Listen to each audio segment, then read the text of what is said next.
What is going on, everybody? Welcome to Recover Out Loud, episode number 69. Today, I've got an Nice. awesome guest. Yeah, 69, dude. You get the 69th spot, dude. Nice. Uh, hey, it just played out that way.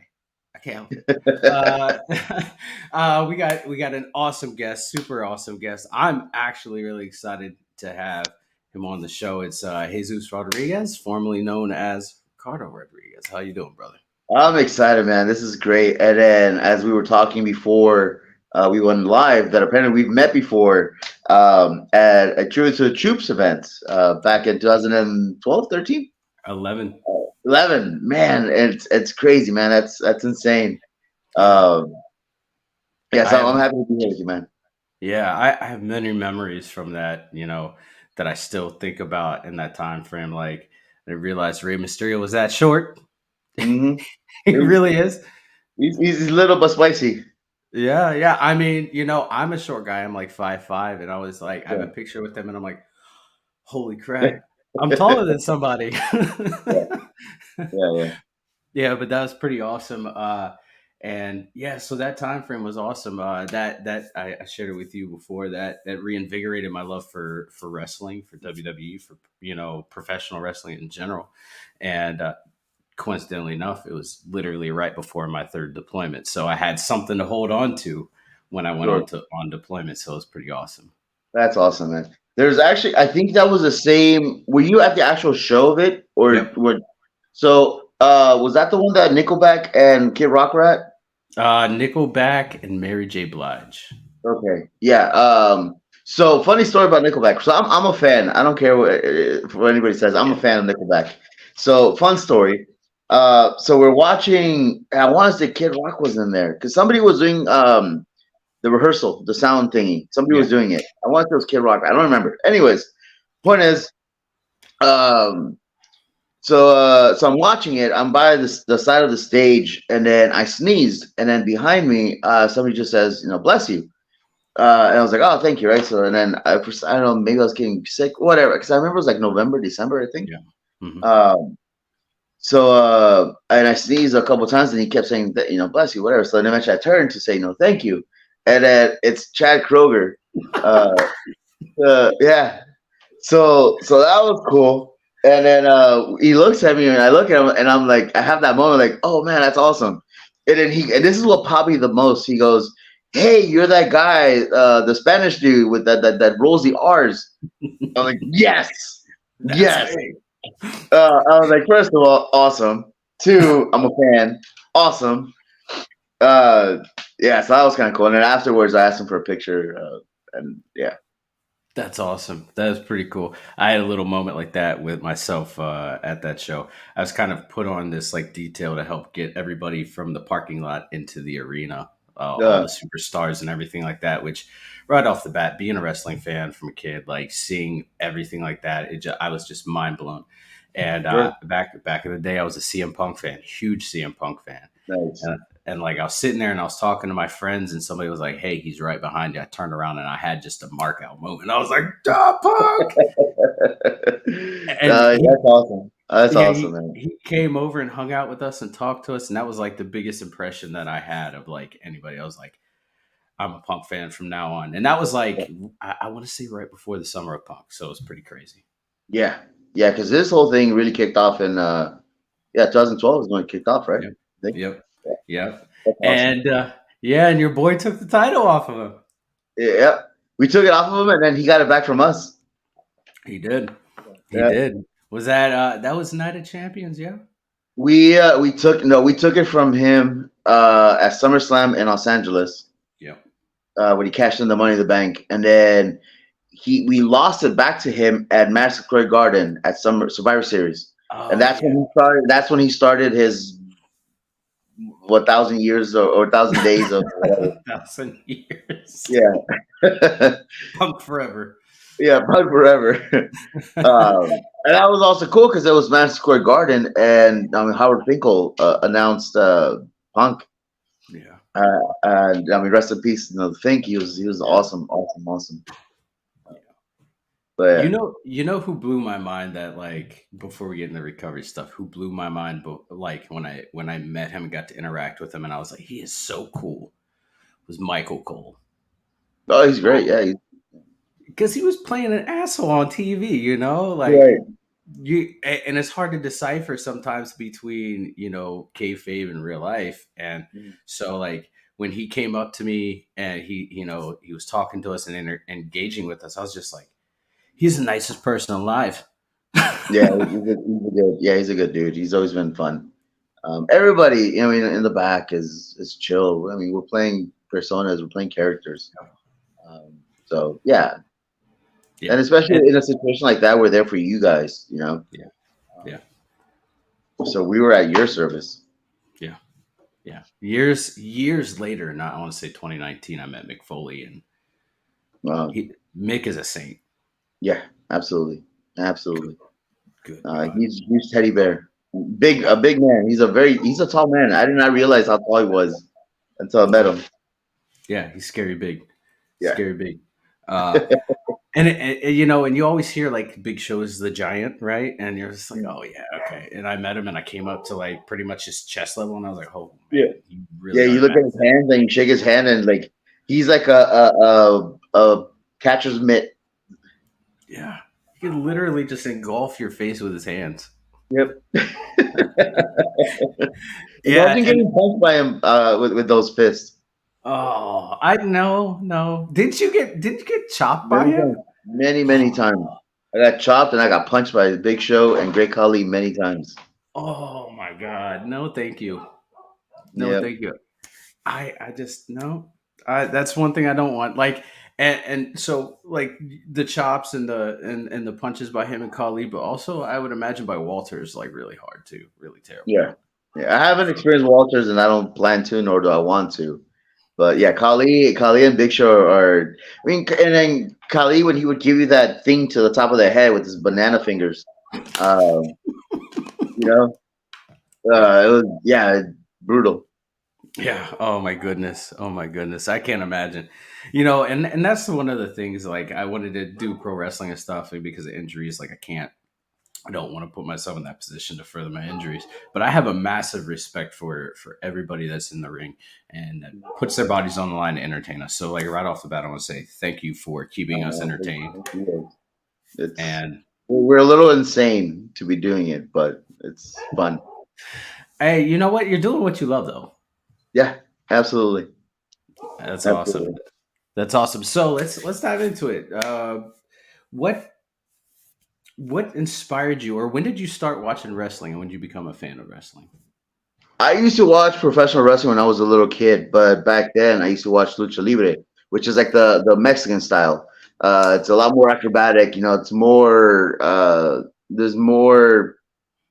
How would I put it? Because the mask, the colors, there's more spectacle per se.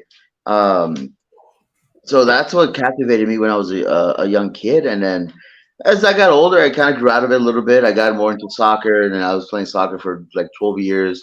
And then from there, eventually, I just grew out of it. I did wrestling in high school for like a quick little minute, and then after that, I tried my hands at little martial arts, but mostly just for the conditioning and cardio.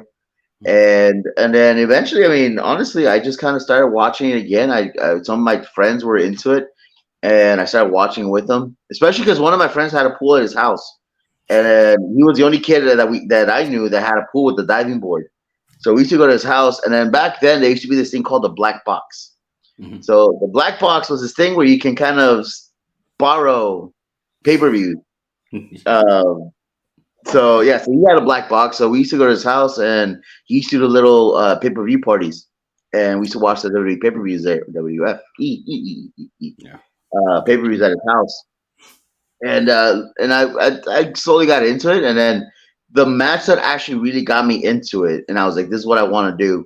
Was WrestleMania 17. It was the TLC match with the Hardy Boys, Edge and Christian, and the Dudley Boys, and there was a spot where Jeff Hardy was hanging from the titles, Mhm. like 10, 12 feet up in the air, and Edge dives off one of the ropes and then spears him all the way down. And I mean, just the way it was shot, the way it was filmed, the impact, the moment.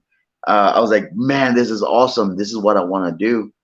And little by little, eventually, I started backyard wrestling for a little bit, with my friends, and I went. I found an actual school after a bit, sort of, and then I started training for a good almost a year, and then I started wrestling in 2006. Is when I started wrestling officially, and I've been doing this for 17 years now. It's gonna be 17 years in July. So next month will be Nice. 17 years for me. That's awesome. That's pretty cool.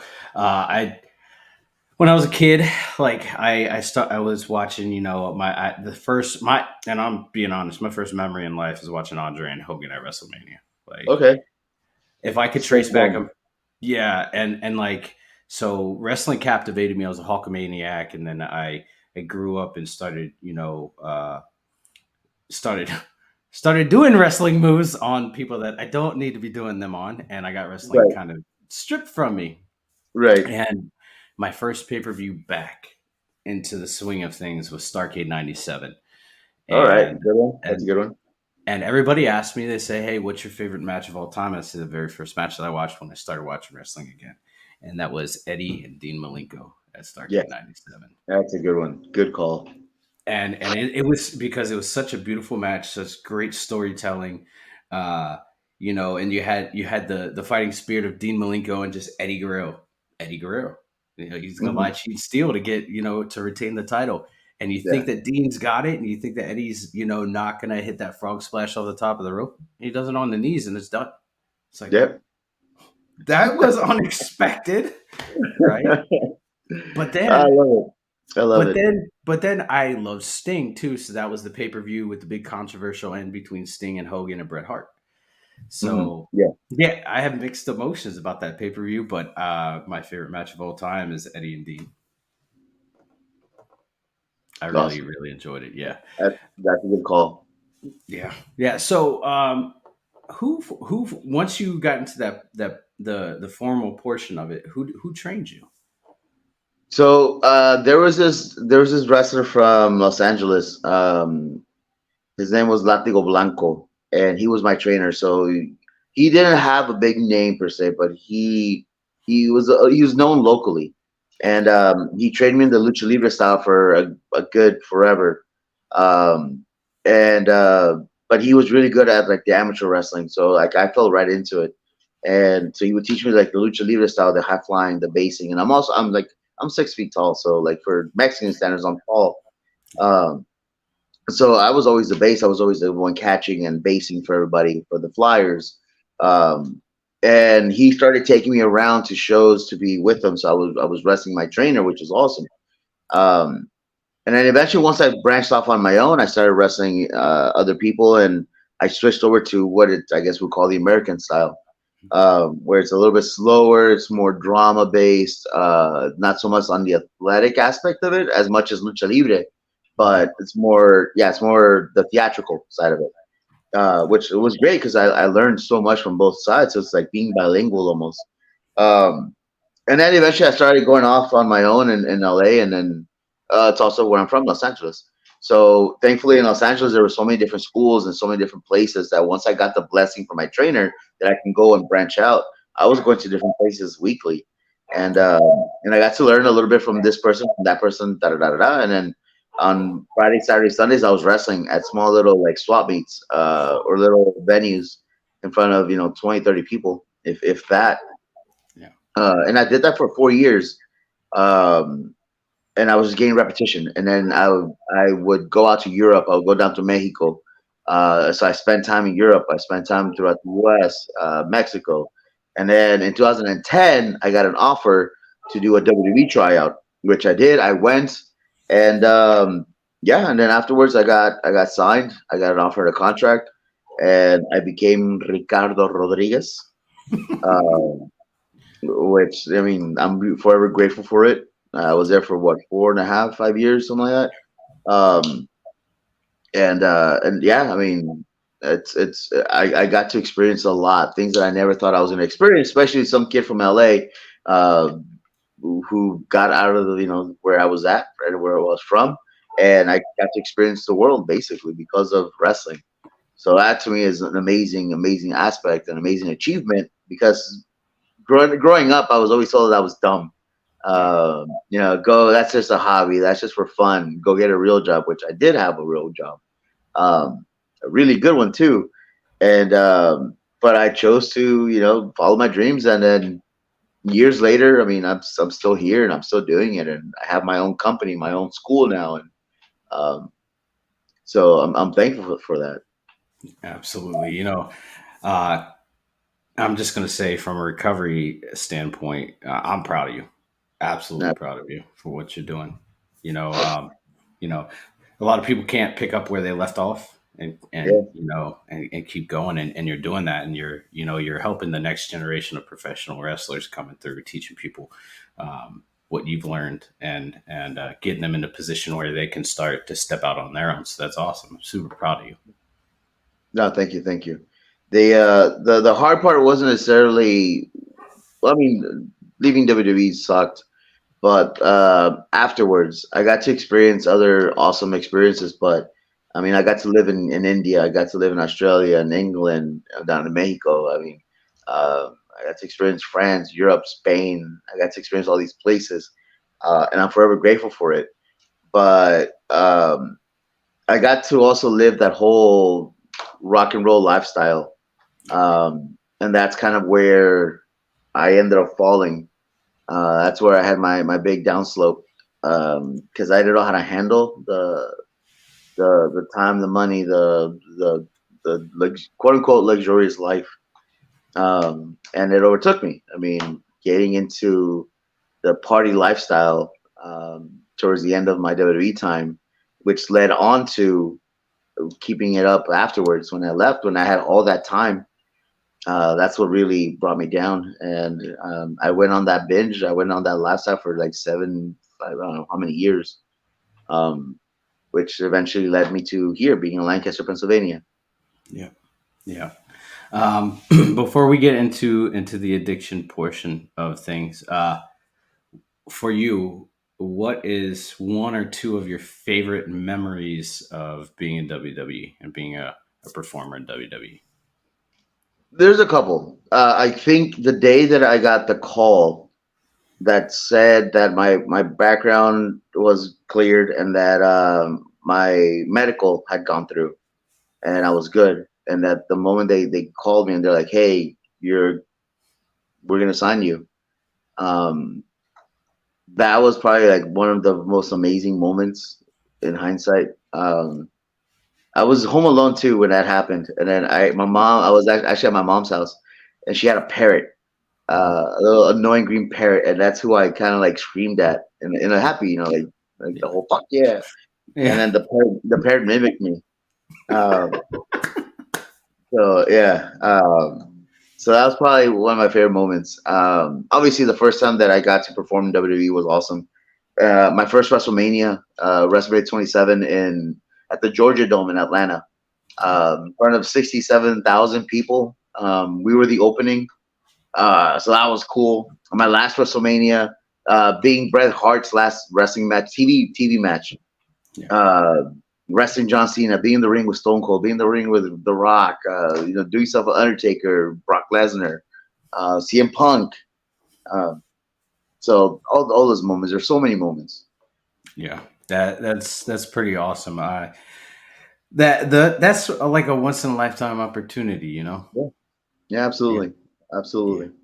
That's pretty cool. What would you what would you say was your least favorite moment of being in WWE? There was a time towards the end of it where I started feeling that they were just kind of neglecting me. Um, because when we started in WWE, we started straight hot and super hot for like a solid 2 years straight. We were like the top act in WWE. Anything that had to do with Latin America, we that was us. We were on that. And at the time, Alberto was still kind of learning English, so I was always attached to him because I can translate for him. Or if I felt like he was getting stuck, I knew when he was getting stuck, so I would jump in. and we got to work together very well, and we meshed very well. And it also had a lot to do with we were always together, so we got to learn from each other, and then we became legit best friends. Um, and that's a friendship that still goes strong 13 years later. Um, so um, so I think towards the end when they split us up for one, that sucked. So they split us up, and yeah, towards the end I started getting angry and bitter, uh, and that's especially more so when the drinking and then the drugs came in. Um, but yeah, so towards the end of it, more so it was more so not a specific moment. It was like an overlap of a series of events towards the end of it.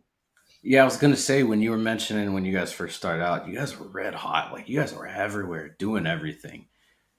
You guys, it Our was, it first was, feud, our first feud was with Rey Mysterio, which first of all, awesome.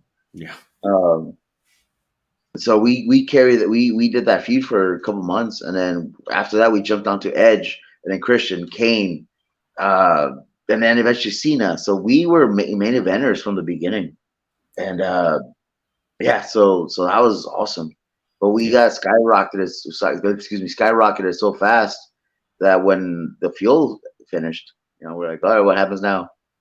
And all we did yeah, was just fall. yeah, definitely. Yeah, you guys are some pretty killer feuds, and like some of my favorite work. And then when they split you guys up, and then they put him in the League of Nations, I was kind of like, Yeah, what are they doing? yeah, yeah, Why? Why? I yeah. mean, I understand that there's supposed to be a heel faction, but I mean, like, you got four outstanding heels that don't need to be put together. Correct. Yeah, individually they were amazing. Yeah, absolutely, absolutely. Okay, so let's dive into it. When did the addiction start for you? So I think it started. It started early on. I think in hindsight, it really started before I went to WWE because I mean I was already drinking, and then being in the wrestling entertainment world, you do shows, you go out to a bar afterwards, you go on these tours, you go on these long flights, and then you want to get a nice little buzz. You go out to parties, you meet women, and they want to party, so they're like, yeah, sure. Um, but it wasn't as wild. I think it was a little bit more controlled back then. And then when WWE happened, I was great for a couple of years. I was great. I try to stay, stick to the path. But like I said, towards the end, I started getting very bitter and angry about how things were going. And I think because I had a lot of time and at the time money, um, I think that had a lot to do with it. Another thing too was I've had because of again I've been doing this for 16, 17 years. I've been playing sports my entire life. I have a bunch of concussions. Um, So when I left WWE and I was so used to that lifestyle, always be on the go, and then we finish TV at 11, we get out of the building by let's say 12. We get to the next town at around 5 in the morning. We go to sleep. We wake up. We go to the gym, get breakfast, get to the arena by 2 o'clock, 1 o'clock. So that was my routine for so many years that when I left WWE, like I was at home and I was like, what do I do with myself? I couldn't sleep. I developed insomnia. I would be up for days at a time. Um, and at the time, I refused to take pills because I did not want to get addicted. That turned very well. So I started off with wine because wine would make me sleepy. And it worked for a bit, right? I would take, I guess I get a glass or two of wine. Oh, shoot. Um, yeah, I would get like a glass or two of wine. It would knock me out for like a little bit and it became a dependency. And then after that, the wine wasn't helping. So then I started switching over to, like the Four Locos. Because for $3, though, that's like the best buzz you can get. Yeah. Um, and then after that, the hard liquor because I want to be healthier, right? Because the Yeah. Four Locos have so much sugar. Mhm. Um, and then it became a path, man. It became a path. I'd be going at the time I was in Orlando, Florida, and then I started going out. I met some people who had access to cocaine, and um, I had already done it before. I knew what it felt like, and I was like, man, you know what? Screw it. I'm already up. I'm awake. I'm not gonna sleep anytime soon. So let's rock and roll, man. I don't like it, but I like how it smells. Um, Yeah. yeah. Um, and then, I mean, I started basically just drinking my money away. The parties, the women, the lifestyle, man, it was just terrible. Um, and then eventually, I knew I realized at a point that I was like, I got to get out of here. Plus, wrestling wise, I was done with Orlando. I had already done what I wanted to do in Orlando, so I was like, I need something different. Plus, this place is toxic. I hate it here. I hate the people. I was just blaming everybody else. So then I moved to LA for a little bit. Um, and then I went back, and then I went to San Antonio. I went to Texas. So I was in San Antonio for like 2 years, I think. And at this point, I had gained like a bunch of weight because all I was doing in Orlando towards the end of it was just drinking and eating and doing drugs, and then the women. That's all I was doing. Um, so I gained a ton of weight. Uh, I think the heaviest I got was like 320. Uh, yeah, and it was all just fat. There was no muscle anywhere in there. It was all fat because I wasn't working out. I would get these hangovers, and then in order to cure those hangovers, I would go to like either Taco Bell or the burger place I was around the corner and just like load up on food and then just sleep it off, and that became a routine. Um, like I said, when I went to San Antonio, it was a little bit more tame, but the same thing. Minus the partying because I didn't know too many people there, but it was still a lot of drinking, heavy drinking. I would get like the jugs of vodka, of the cheap vodka, like the Popov or Petrov Yeah. or whatever, because I wanted to get more bang for my buck. Yeah. Uh, when I went to England, when I spent the couple months in England, it was just, and then the people that I was with, they're amazing, but they were also party folks. So it was a nonstop for months, just wrestling, drinking, drugs. Um, and I'm glad actually that two of them are now clean. I'm glad because I feel like they were heading down that path too. So I'm Yeah. glad that they're clean, and much love to them. Um, but yeah, so it became a habit, and then like a good drunkie or like a good addict, I would always try to find where's the liquor store. Oh, it's not open. No, we'll find something. We'll find like an after hours Yeah. that's open. Um, because I knew that once I got that booze in me, like man, I was unstoppable. I was Superman. I can do whatever I want.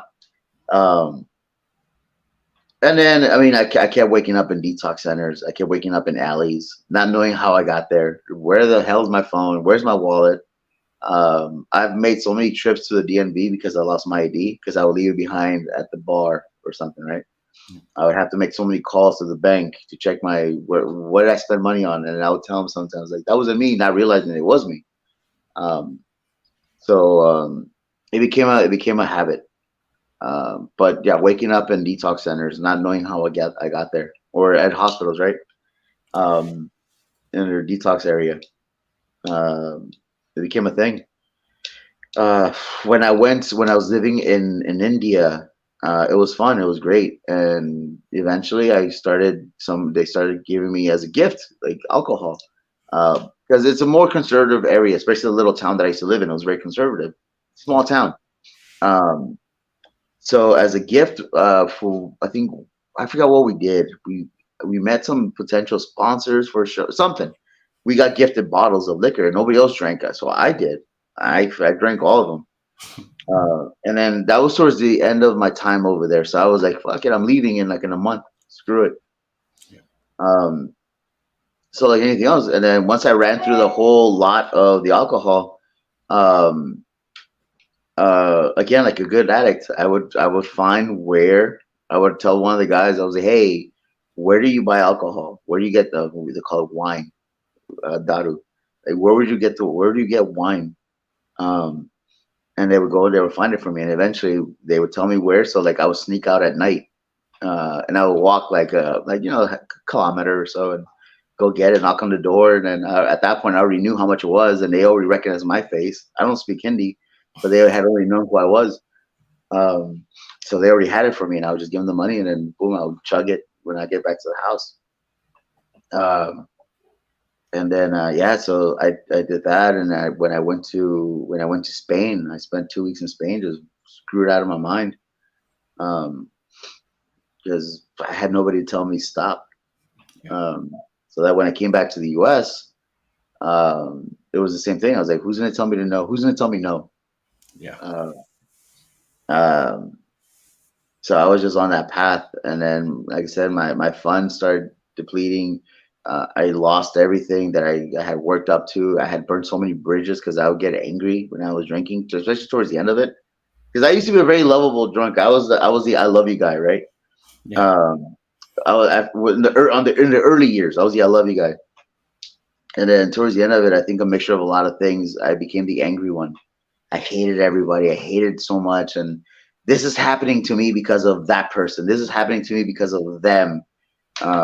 I was very good at blaming everybody else. I was very good at victimizing myself. I would play the victim so much.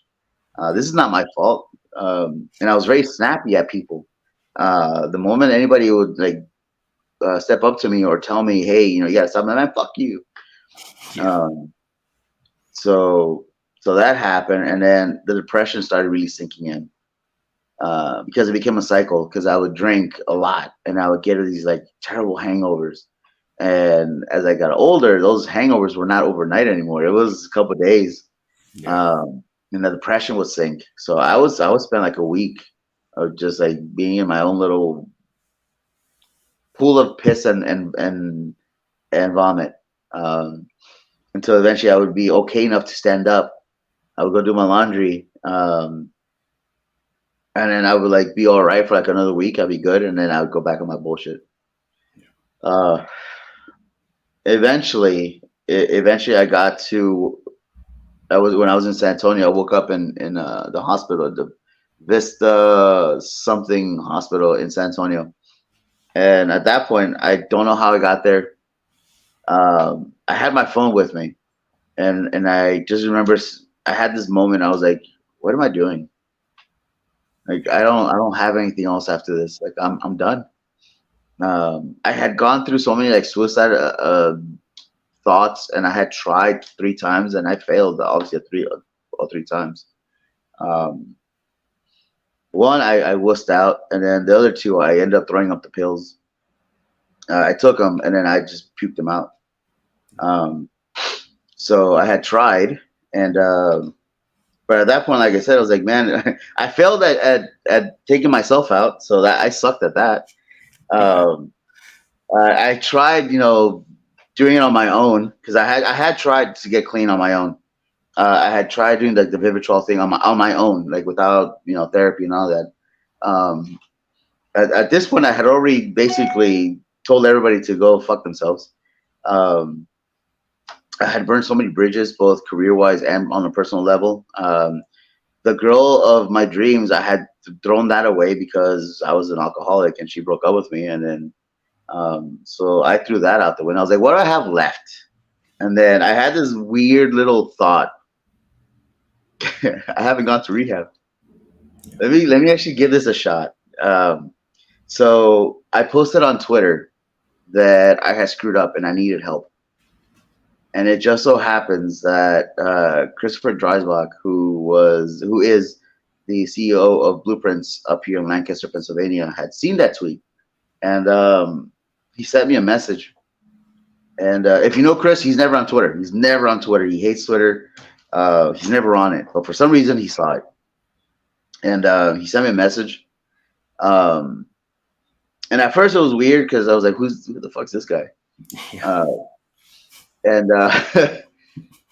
so WWE has a system where if you were a former employee of theirs and then you need help with something like this, they'll help you out. They'll link you up somewhere. They'll help you out. Yeah. Um, which I'm forever grateful. I'm forever grateful. So I got in contact with WWE, and I told them that I needed help. Uh, and sure enough, I told them who I was talking to. I was like, "Hey, I have this guy who contacted me. I don't know if you guys are aware who know they are." And the guy that I spoke to, he's like, "Yeah, actually, we know who he is. Go ahead, set everything up over there. We'll get in contact with him as well, and then we'll get it going." I was like, "Awesome." So then I talked to Chris again. I was like, "Hey, so if that offer's still available, um, yeah, I wanna give this a shot. I want to try. And so like a day later, I think it was like 2 3 days later, I flew out. He sent me the info because they were still giving me lithium and other something else to like bring me down from because I had drunk a lot, drunk. Um, and so I was still under the hospital supervision. Um, so at that point, I had because Alberto lived in San Antonio too. Yeah. I had contacted Alberto and I told him that I was going to go get help, and then that was I think like the second time that we chatted, and he cried because he was happy that I was finally going to go get help because he saw how bad I was, um, and I know that he had gone through some relatively somewhat similar. Um, and I was there for him. So I was very thankful that he was there for me. He let me stay at his house for like 2 days um, because he also lived like a mile or two from the airport. So he let me stay at his house for like 2 days before I took off. Um, so then I ended up here in Lancaster. I was weary at first. I was so weary because when I looked up what this place was, where it was located, what's around it, all I saw was like corn maze and silos and the whole Amish thing. And I was like, what the fuck? And then I love Chris, and I tell him all the time when I saw what he looked like, I was like, man, this is gonna be weird. For all I know, is this dude's gonna like trap me in some like barn or in a silo and then like tie me up. Uh, Yeah. um, so so yeah, so and but like I said, at that point, I had given up. I was like, I got nothing else to lose. I've lost everything already. The one thing I haven't tried yet was to actually go get help. Yeah. I had tried to do it by myself, and obviously that failed.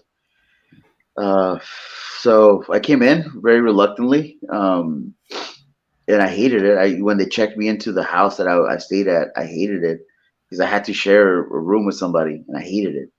I didn't want to be there, uh, but yeah, I gave it a shot. I was at Blueprints for 28 days. I did my time there, and then I learned a lot about myself. I learned a lot about this whole process of addiction, and then learning the steps of how to get better. I had amazing counselors. I still talk with one of them weekly, bi-weekly, excuse me. So I still go to therapy, and she's great. So I'm thankful for all of that, and I got to learn a lot. Um, Yeah. um, and I'm forever grateful. I'm honestly forever grateful for Blueprints, for my counselors, for Chris, for the support system because ultimately, little by little, people started kind of coming back. They saw that I was getting better. They saw that I was actually trying to make an effort. So though some of the people that had, to where I thought they had abandoned me, um, uh, they were coming back because they realized I was making the effort. Um, and then yeah, same with my family. My family came back, and then my mom was supportive. She hated it obviously too, but she was supportive the whole way through, and I'm thankful for her too. Yeah. Um, but yeah, that was 15, 16 months ago that I walked into Blueprints. And then I've been good now for about 15 months. Now I have my own promotion. I have my own school, which I'm at right now. I'm in my own place. Well, my school facility. Yeah. Um, and yeah, I'm grateful for everybody. That's awesome. That's awesome. I had to chuckle when you said you didn't want to do pills because you didn't want to get addicted Yeah. because it reminds me, it reminds me of me. I got to a point in my life where I had this, I don't give a fuck if I live or die.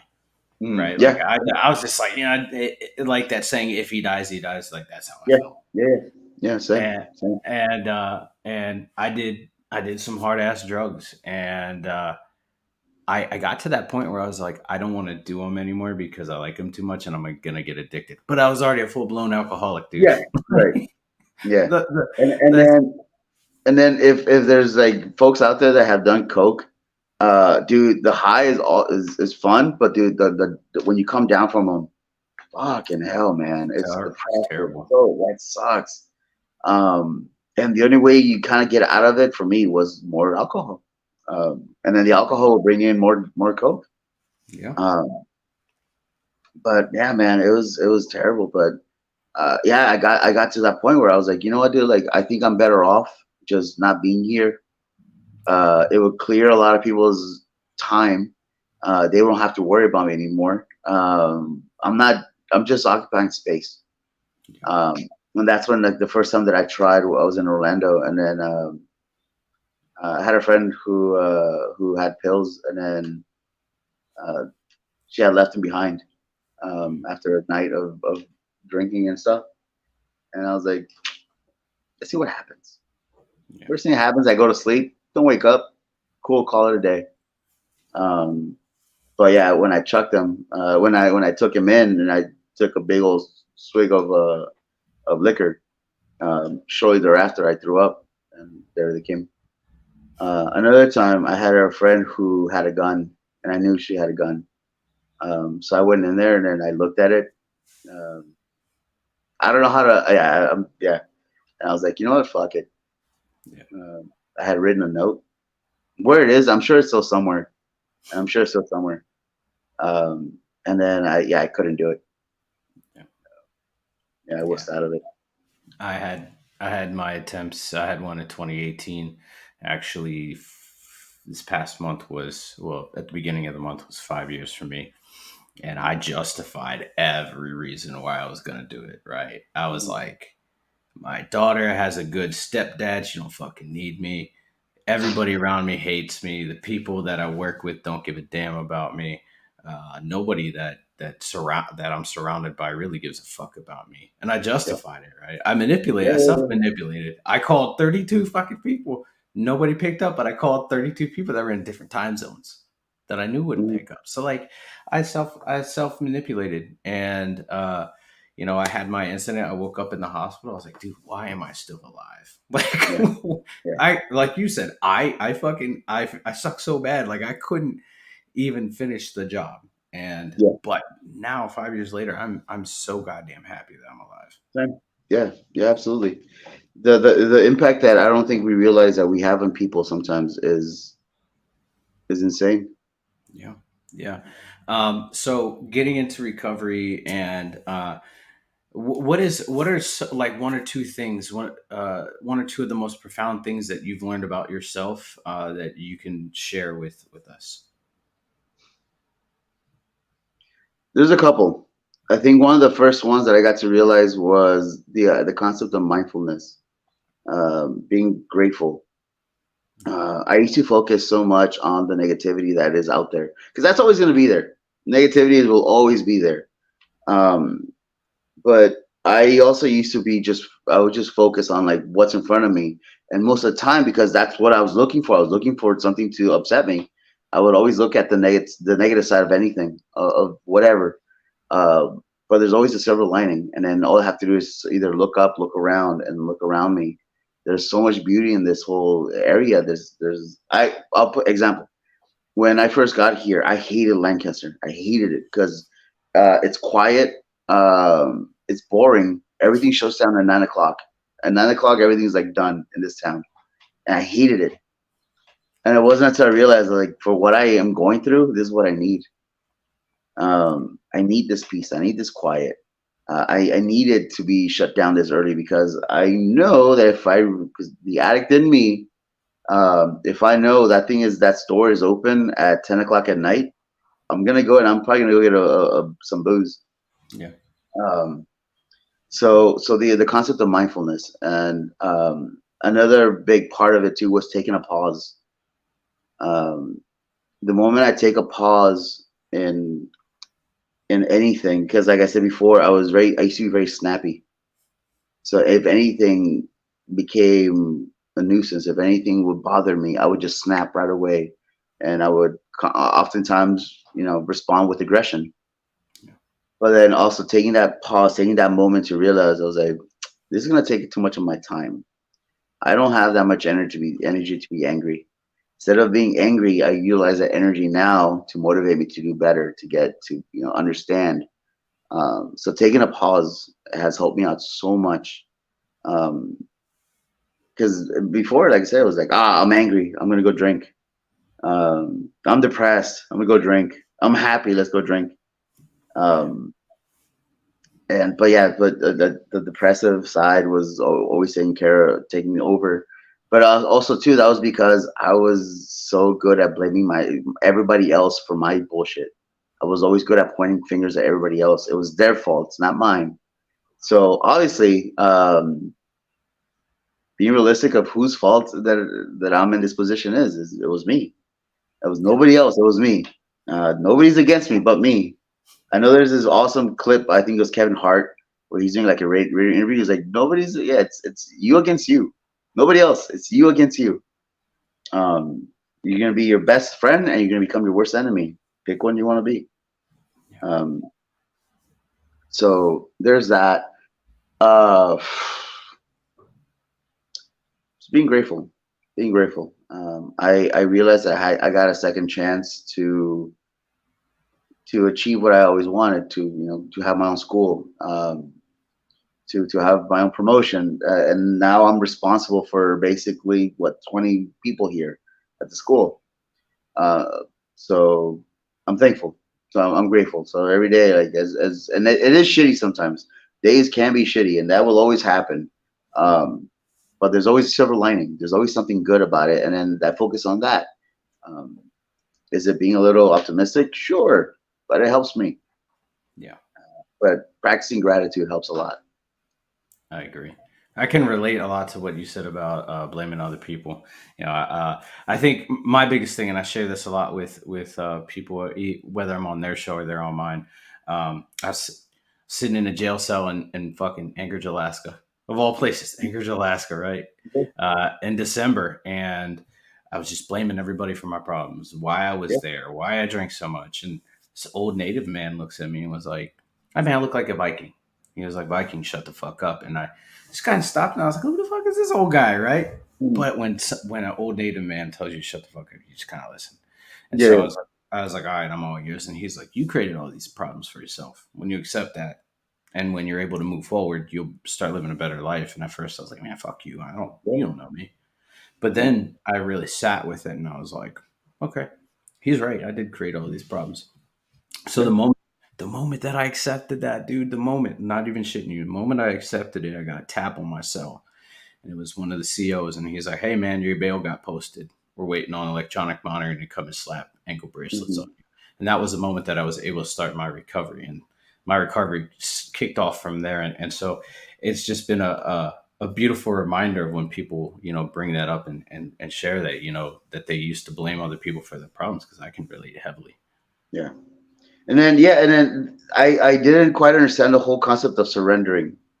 Um, and I still fight a lot of things. Don't get me wrong. Like it's not fully there, but I think, and I swear to you, I think the moment I really had that weird little mental thing when I was in the hospital in San Antonio, I was like, dude, I've done everything. I'm tired of this. I've done everything that I thought. The only thing I haven't done was just go and get help. That was the one thing I had to do was just ask for help, and I never have. Um, so I gave up. And I like I said, mentally I struggled and I fought it the whole flight up here. I fought it. Um, but then I was like, oh, yep, I'm well, here. yeah, I'm here. Might as well. Yeah. This is out of my control. Um, that's yeah. So as the surrendering prayer goes. Yep. Absolutely. Absolutely. So you got your wrestling school, you got your promotion. What is next for Jesus Rodriguez? So right now we're actually I don't know when this is gonna air, but tomorrow from the moment that this is being filmed. Yeah. Yeah. So June 16th, we have our next event. And then the following one is July 14th here in Lancaster, Pennsylvania, at Bryce Opportunity Center, Three Legacies Wrestling. Super excited because also in August, we're running out of the Clipper Magazine Stadium in downtown Lancaster. So that's going to be a lot of fun. We already got a bunch of folks coming in, a lot of awesome WWE guys, Impact folks, AEW guys are going to be coming in. So I'm excited for that. So it should be a lot of fun. Yeah, absolutely. And I'm thinking in that August time frame, I'm gonna be coming up there and trying to see that show. I've got a Yeah, lot man, going on. absolutely, absolutely. Yeah, pro wrestling is great around here, but I want to see something out of my state. Sure. Yeah, and what not better way to support another brother in recovery. There you go. Appreciate that. Absolutely, absolutely. So before we wrap this up, um, what are one or two pieces of advice or suggestions that you would give somebody that's struggling in their addiction or struggling to find that place where they fit in? There's always hope. So long as you're breathing, so long as you woke up today, so long as your heart is beating, there's still hope. And all we have to do sometimes is just look up. Absolutely, absolutely. I agree. I love it. I love it. So I want to take a moment. Well, before we wrap up, where can we find you? So you can find me personally, on Twitter at RRWWE, on Instagram at the letter J underscore Rodriguez 818. Or you can go and check out Three Legacies Wrestling on Facebook at, you spell it out, Three Legacies Wrestling. And check us out. Absolutely, absolutely. Alrighty, I want to take a moment and thank you very much. This has been an awesome, awesome experience for me to hear from somebody that I watch on TV and that I idolize, and I do. I idolize you for your recovery And appreciate that. and for all that and everything that you're doing for other people. It's important to give back. I appreciate that so much, man. Honestly, thank you. And so, thank you for hanging out. Thanks for being here. And everybody, thank you for hanging out with us. Thanks for listening.